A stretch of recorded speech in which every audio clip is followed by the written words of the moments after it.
مشہور ہے حضرت امام علیہ رضا علیہ السلام کے نام سے، اور نشاپور کے فیروزے بھی بہت مشہور ہیں. یہاں پر فیروزے کافی سستے بھی ملتے ہیں.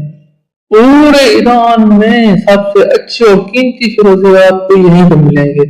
یہ سامنے آپ کو نقش نظر آ رہا ہوگا، یہ حضرت امام رضا علیہ السلام کے پاؤں کا نقش ہے جو قدم امام رضا علیہ السلام کے نام سے مشہور ہے. کچھ ہم آپ کو اس کے بارے میں اور بتائیں. جیسے کہ حضرت امام رضا علیہ السلام جب مدینے سے خراسان جا رہے تھے تو آپ کا قیام نشاپور میں پہلے ہوا، جہاں آپ نے وہ مشہور حدیث بیان فرمائی جو سلسلہ ذات کے نام سے مشہور ہے. اور سامنے جو پتہ نظر ہے اس کے بارے میں آپ کو بتانا چاہتے ہیں.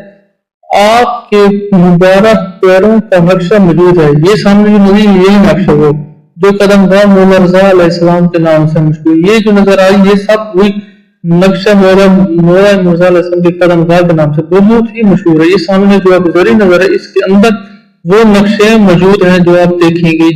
پچھلے پہلے بھی دیکھیں اور ابھی آپ غور سے دیکھ لیں. خاص کر خواتین کے پاس مطلب جو طرف وہاں سے بہت ہی صاف نظر آتے ہیں، مگر ہم آپ کو کوشش کریں گے کہ زوم کر کے دیکھیں. اور جو سلسلہ ذات کی جو حدیث ہے جو مولانا نے بیان کی وہ آخر میں ہمارا سلام صاحب آپ کو بتائیں گے.